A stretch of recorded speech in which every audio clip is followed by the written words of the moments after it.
in the fight to cut carbon emissions around the world. The hot new topic right now is something called blue carbon. The researchers say it captures CO2 from the atmosphere up to 3 times more efficiently than current methods.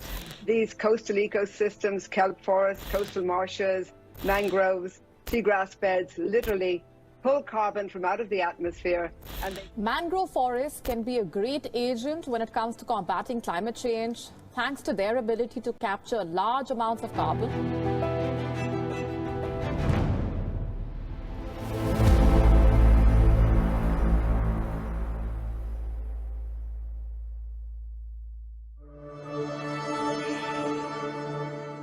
Anda mungkin jarang mendengar istilah karbon biru jika dibandingkan dengan istilah karbon hijau yang kerap disebut dalam sejumlah publikasi. Meski berbeda, keduanya memiliki kesamaan, yaitu berperan sebagai penawar dampak pemanasan global. Karbon hijau adalah karbon yang tersimpan di ekosistem daratan seperti hutan, padang rumput, dan vegetasi darat lainnya.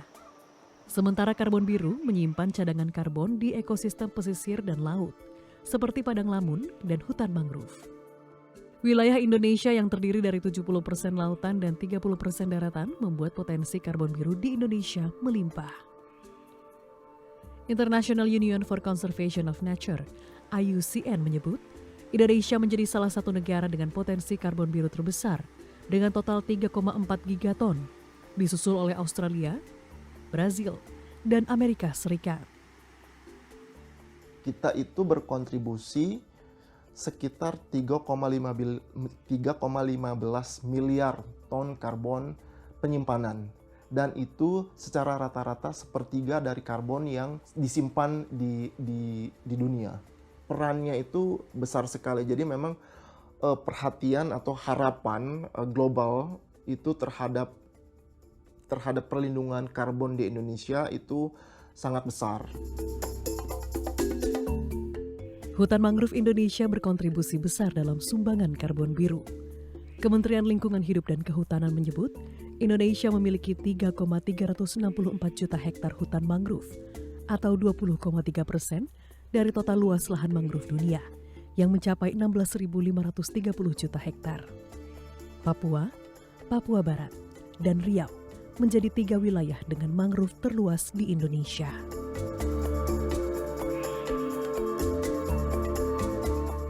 Sadar akan potensi yang dapat dihasilkan dari hutan mangrove, Presiden Joko Widodo membentuk Badan Restorasi Gambut dan Mangrove pada tahun 2020 untuk mempercepat rehabilitasi mangrove di sejumlah provinsi.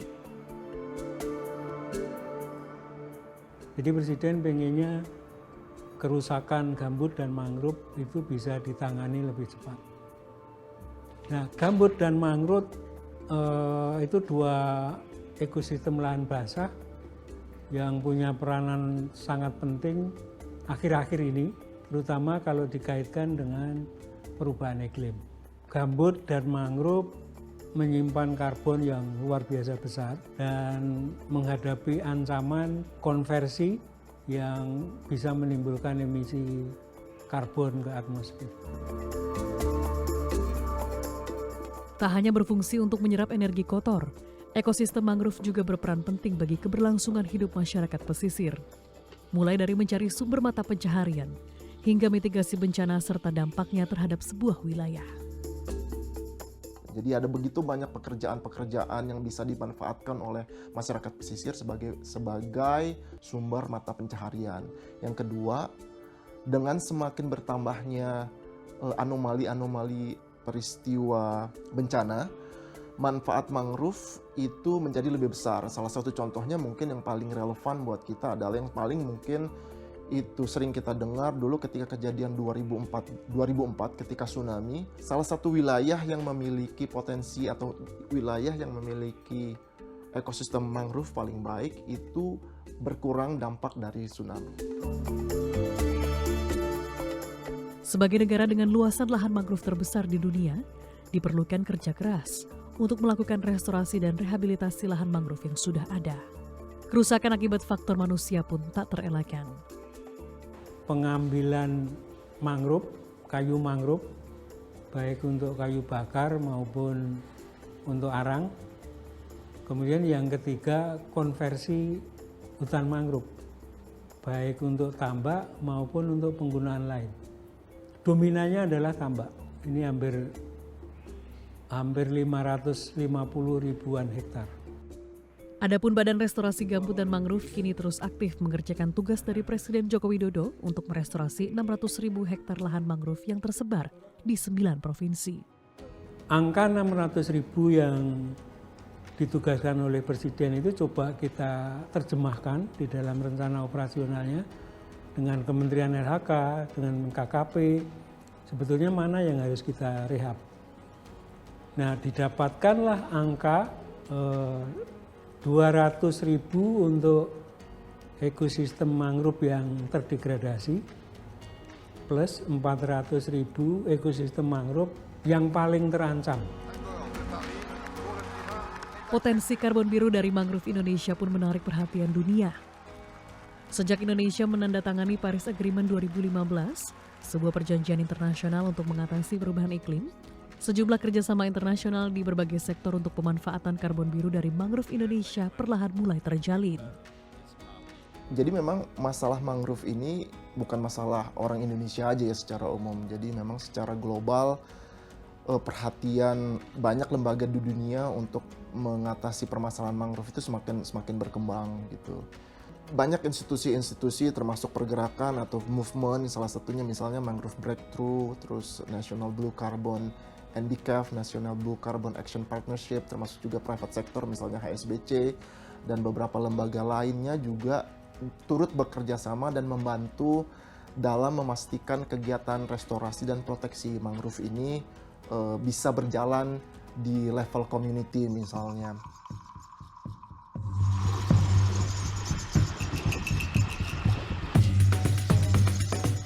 Kami mendatangi Kabupaten Bengkalis, Provinsi Riau, salah satu wilayah di Indonesia yang berhadapan langsung dengan Selat Malaka. Kondisi ini membuat Bengkalis mengandalkan mangrove untuk mempertahankan keutuhan daratannya. Tercatat, luas lahan mangrove di Kabupaten Bengkalis mencapai 33.016 hektar hutan mangrove, dengan total energi kotor yang dapat diserap mencapai 495.240 ton karbon per tahun.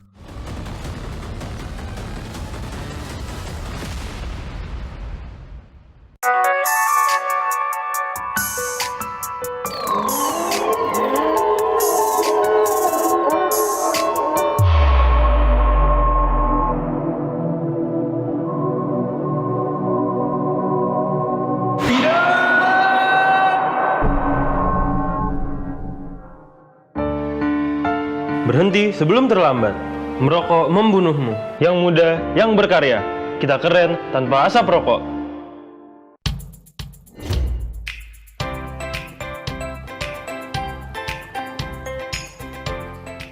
Kakak mau kemana?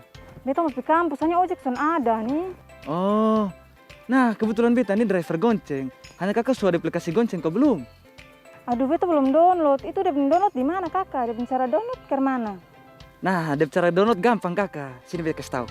Pertama, buka Play Store, ketik Gonceng, klik logo Gonceng, tunggu hingga proses penginstalan selesai. Jika sudah terinstal, buka aplikasi dan tinggal daftar deh. Gampang kan? Nah, kakak Ju, kalau misalnya mau pesan makanan atau titip belanja, itu bisa di itu aplikasi juga kakak. Jadi gampang toh?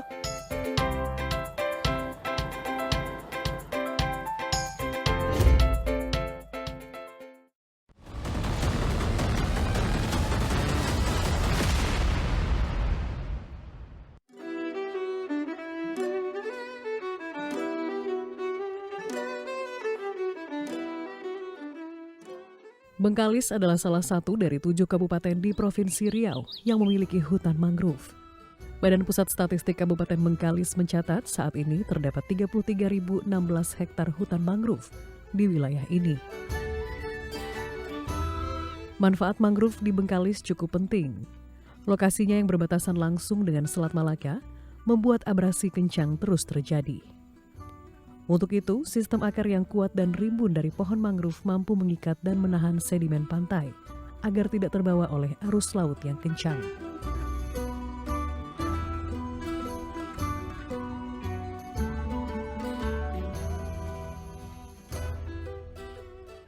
abrasi di Pulau Bengkalis itu sampai 5 meter per tahun.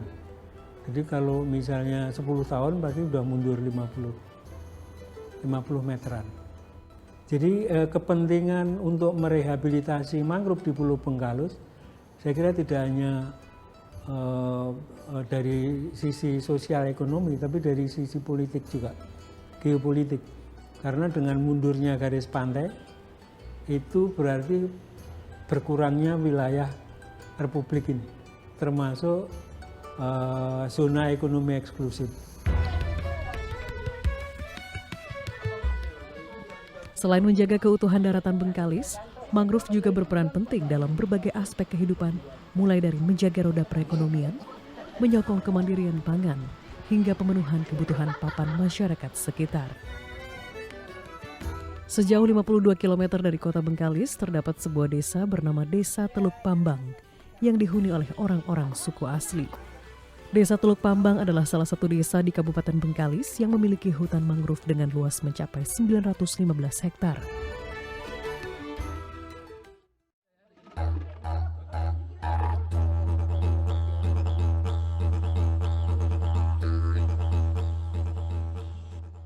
Catatan sejarah menyebut nenek moyang suku asli di Teluk Pambang adalah percampuran dari orang-orang Semenanjung Malaka atau yang kini dikenal sebagai Malaysia dan orang-orang dari Cina daratan yang mengembara hingga ke daratan Asia akibat adanya peperangan, bencana alam, hingga wabah penyakit di wilayahnya.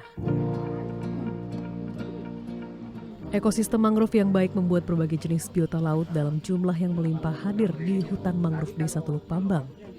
Mulai dari berbagai jenis ikan, kepiting, udang, hingga siput.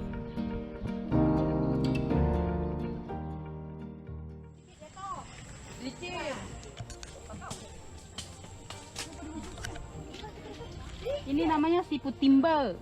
Kau kami nyakap sih kayak siput betina. Ika namanya lubang buah tanah. Nah, Ika di kami nyelok ini. Ika buah tanahnya. Ika dia. Ika buah tanahnya. Hasil bumi kami.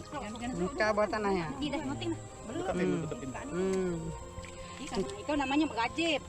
Ini dagingnya enaknya direndang, masak cabai. Dalam sekali jual, biota laut di hutan mangrove Desa Teluk Pambang ini mampu menghasilkan keuntungan bersih mencapai kurang lebih 2 juta rupiah per bulan. Oh, dari mangrove Ika kami buat rumah. Kami kayunya kami buat rumah, buat kasau rumah, buat alas-alas rumah kami. Buat jembet. Banyak macam lah. Kalau yang siput-siput itu kalau siput-siput tuh kami jual, lebihnya untuk makan. Menciptakan siput tuh paling banyaknya tuh dapatnya 670 ribu satu hari. 670 ribu satu hari, kadang tuh dapat juga, kadang lebih dari 670 ribu juga kalau carinya dari pagi sampai jam-jam 6. Suburnya ekosistem mangrove di wilayah ini tak lepas dari upaya pemerintah Kabupaten Bengkalis yang menaruh perhatian khusus pada isu lingkungan. Pada dasarnya kami pemerintah Kabupaten Bengkalis dalam penanganan mangrove ini tidak hanya melibatkan suku asli saja, tapi semua suku yang ada di Kabupaten Bengkalis kami berharap bisa sama-sama menjaga bagaimana kelestarian mangrove ini untuk kedepannya lebih baik lagi kedepannya. Memang ada beberapa kegiatan yang menguras tanaman mangrove ini, mungkin salah satunya mungkin panglong arang. Karena itu dijadikan bahan pokok untuk pembuatan arang yang dijual keluar. Kita tidak mungkin melarang orang mengambil mangrove ini. Tapi kalau kita reboisasi, kita rawat lagi, tentu ketika diambil dia tumbuh lagi tentu akan semakin baik sehingga bisa juga menjadi sumber pendapatan ekonomi masyarakat kalau itu digunakan dengan baik dan benar.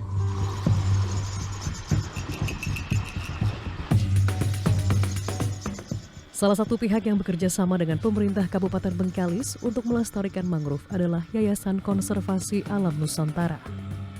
Yayasan Konservasi Alam Nusantara adalah salah satu organisasi nirlaba yang mempunyai misi untuk menjaga wilayah daratan dan perairan di Indonesia, salah satunya melalui restorasi mangrove.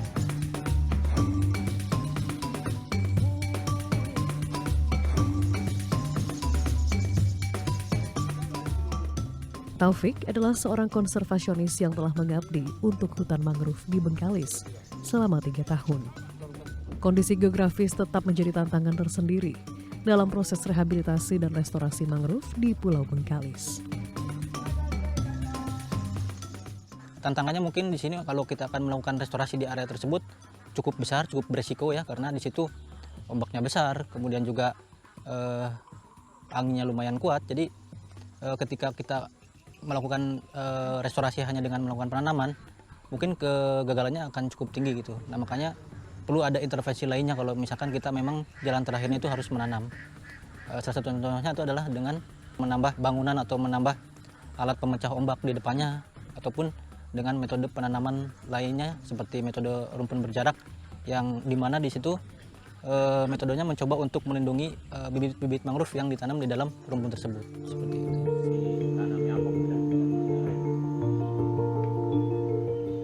Di sudut lain Desa Teluk Pambang terdapat Samsul Bahri.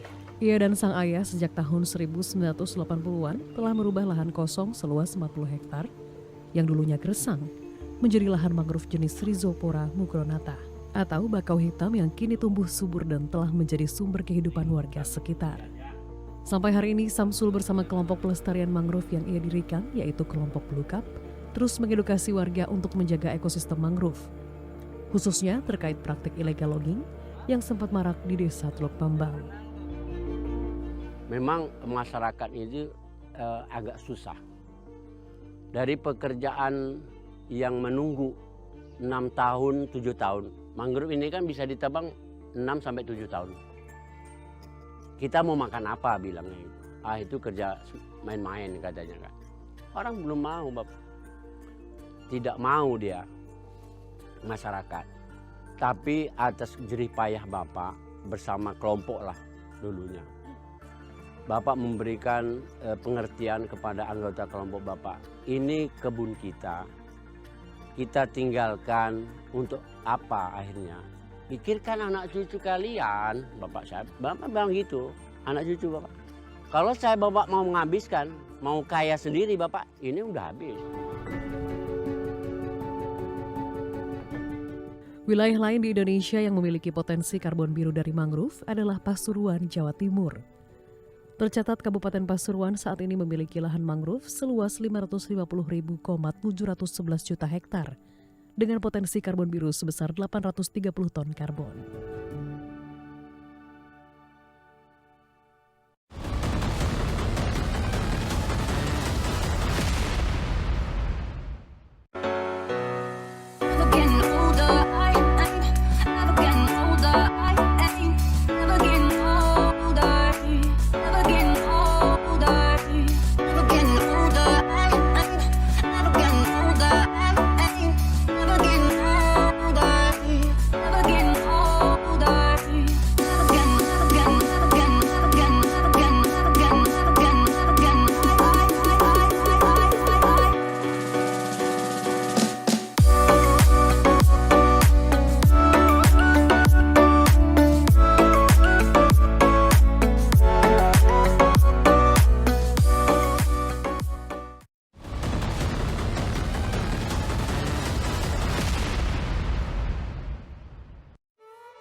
Kita terus tidak ada henti-hentinya untuk melanjutkan perjuangan bapak saya almarhum.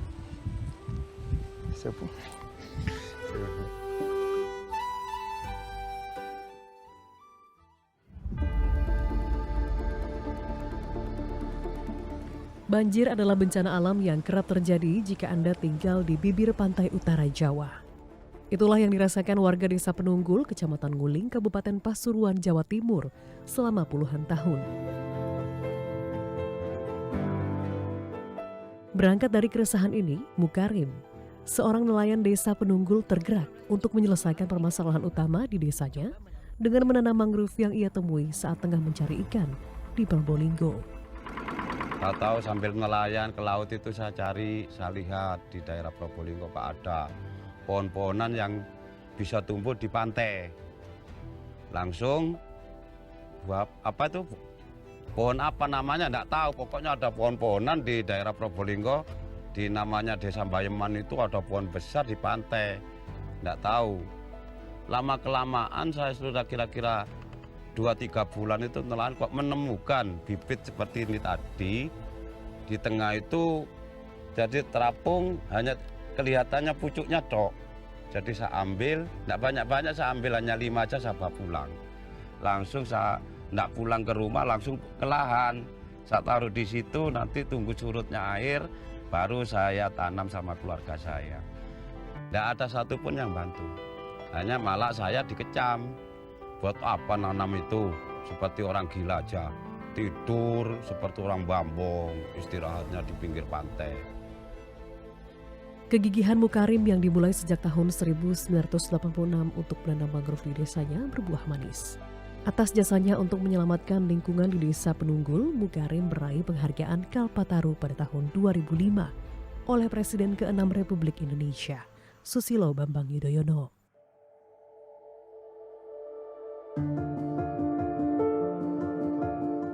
Pada Maret 2023, Mukarim, pejuang lingkungan asal Pasuruan ini pun tutup usia. Mangrove yang ia kelola selama hampir 40 tahun ini telah berkembang hingga lebih dari 50 hektar. Kini, lahan mangrove ini dijaga oleh sang putra, Subagio. Ia bersama saudara-saudaranya diberi amanah oleh Mukarim untuk terus menjaga mangrove di Desa Penunggul. Kita tidak ada henti-hentinya melanjutkan perjuangan almarhum abah saya. Kebetulan saya sendiri mengikuti sejak kecil, makanya tak teruskan seperti ini sekarang ini. Pembibitan peninggalan abah, pembuatan bibit dengan melibatkan masyarakat sekitar juga tak teruskan. Alhamdulillah sampai saat ini kita bisa memproduksi, membuat bibit setiap tahun itu kurang lebih 500.000 sampai 1 juta. Dan itu bagi daerah-daerah yang memerlukan untuk wilayah Pasuruan, khususnya Jawa Timur, kami layani. Selain untuk melindungi kawasan Desa Penunggul dari bencana alam, hutan mangrove yang dikembangkan oleh Mukarim juga berhasil meningkatkan kesejahteraan warga sekitar.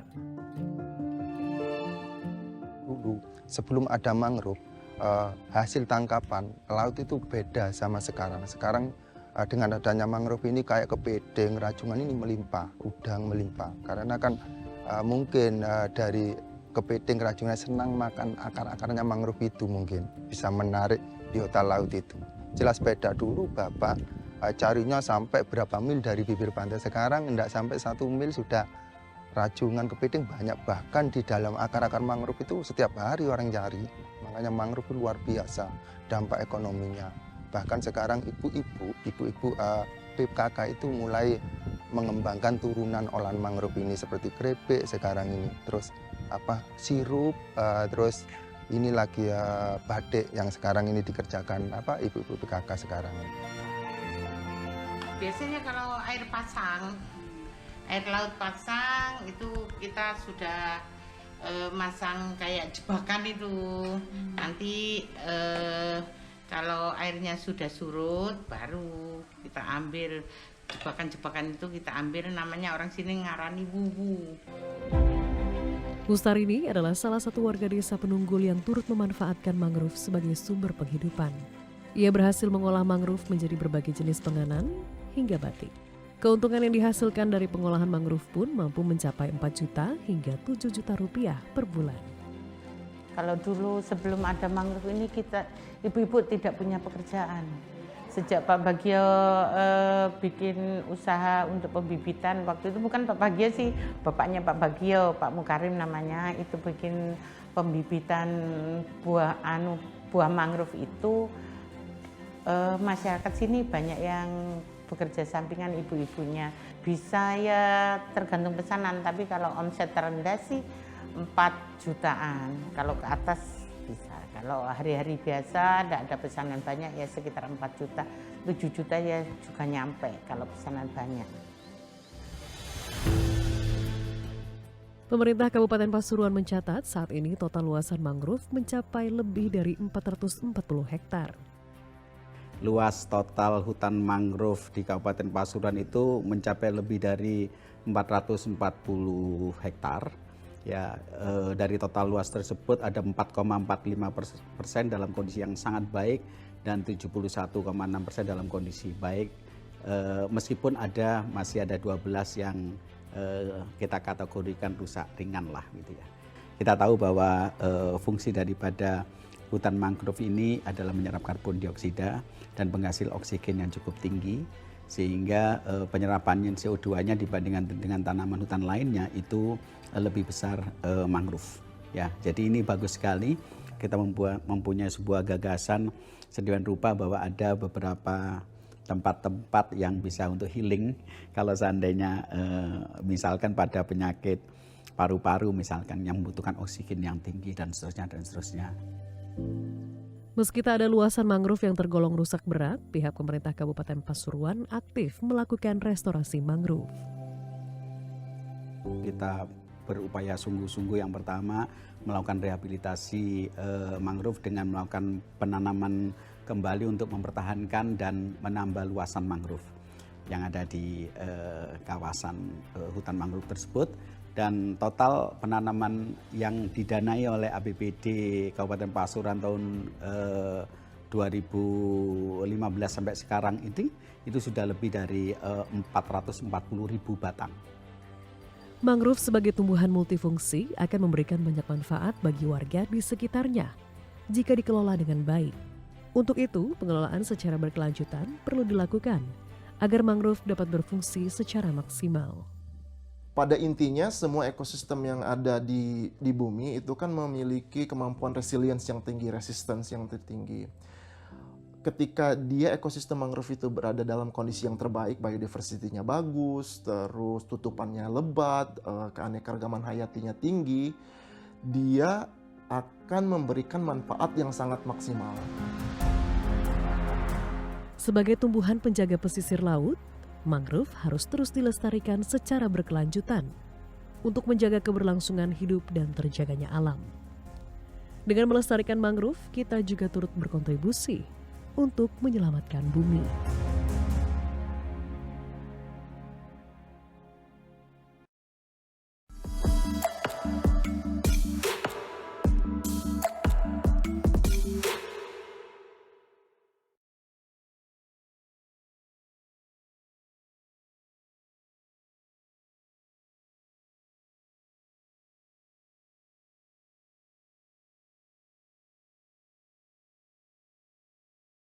Selamat siang Kak, ada yang bisa saya bantu?